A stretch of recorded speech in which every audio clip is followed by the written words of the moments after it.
Lala, nag-wake up na siya. Salmon head pa siya.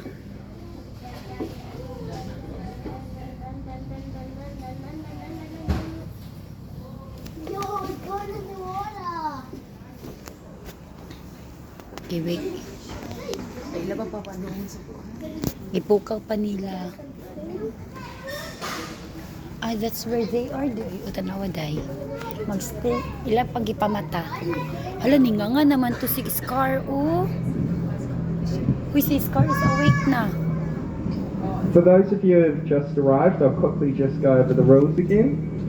Can we make sure all kids are seated at the windows and adults are stood back to make some room?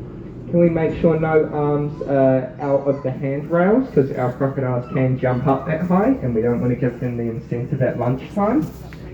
And throughout the show, can we remain quiet because we need to be able to focus on the crocodile and the crocodile needs to be able to focus on us. So my name is Sam, with me here is Connor, and feeding today is Sarah. And the star of the show in the water, who you've all come to see, is Goldie. So Goldie originally came to us from Australia. He was deemed as what's known as a problem crocodile. What this means is in his local river system, a human was attacked by a crocodile. So what they do is remove all the large crocodiles from that river system. He spent the next while of his life over at a crocodile farm in Australia, where he was a male breeding croc, until he came over here in 2009. So both Goldie and Scar are estimated to be in their mid-60s. Wow. They weigh around 500 to 600 kgs. Wow, amazing. And saltwater crocodiles are one of the species that grow throughout their entire lifetime. So these guys could live up to 100 years and they'll grow for those 100 years. Now what Sarah is trying to get Goldie to do is something called a tail walk. Oh, they're teasing him. We didn't teach Goldie this. This is a natural behaviour they do in the wild. What they do is use their strong tail to propel themselves out of the water.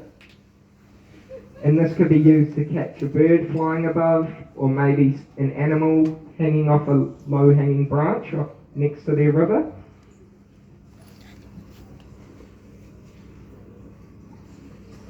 So a crocodile about Goldie's size could reach up to their hind legs out of the water, where a juvenile crocodile could completely clear the water.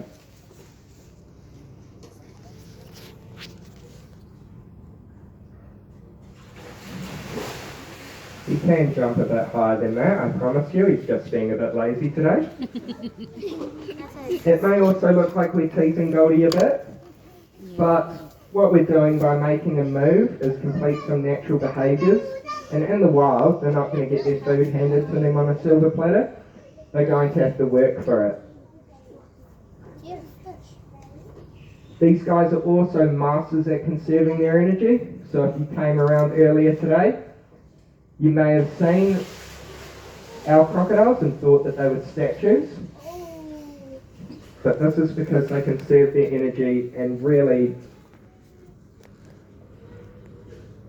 they only move when they have to. Now as Goldie swims through the water, you'll also notice that he doesn't make many ripples.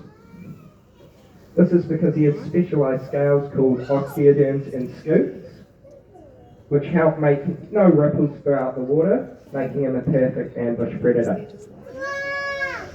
He also has his eyes, ears and nose all located on the top of his head. This is so that he can see, hear and smell with only the top of his head outside of the water. So in the wild, in a murky river, it'll look like just the logs floating past.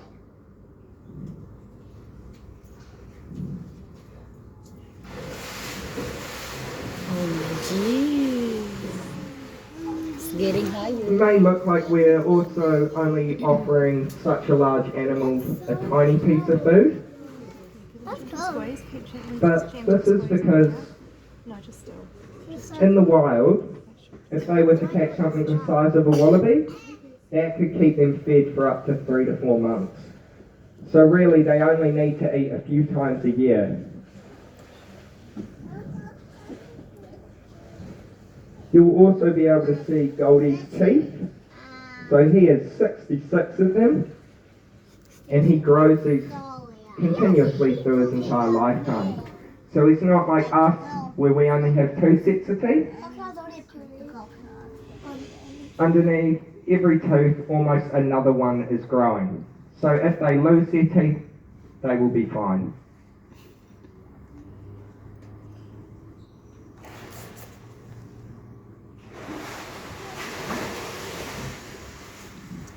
You may also hear a popping sound sometimes when Goldie closes his jaws. What this is Goldie's bite pressure. So a human has a bite pressure of around 150 psi.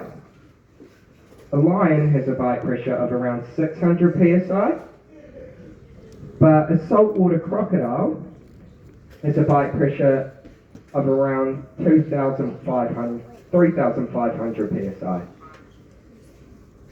So this is the equivalent of 1 ton coming down on your legs. Almost there. So that popping sound you just heard was an example of his bite pressure. Here at Butterfly Creek we offer all types of different fish, so it looks like today he's getting a bit of salmon. But sometimes he may also get wild game such as rabbits and possum. Sometimes he may get Yay, peacock got it. or even wild boar. But that's about it for our croc show today. So I hope you guys enjoyed. We're just going to remain in here to do some pool maintenance. So if you guys are sticking around, could you remain nice and quiet for us? And if you're heading down to Kiwi, also if you remain nice and quiet down there, it'll give you a better chance of seeing our birds. So I hope you guys enjoyed and enjoy the rest of your day. Thank you. No, we're gonna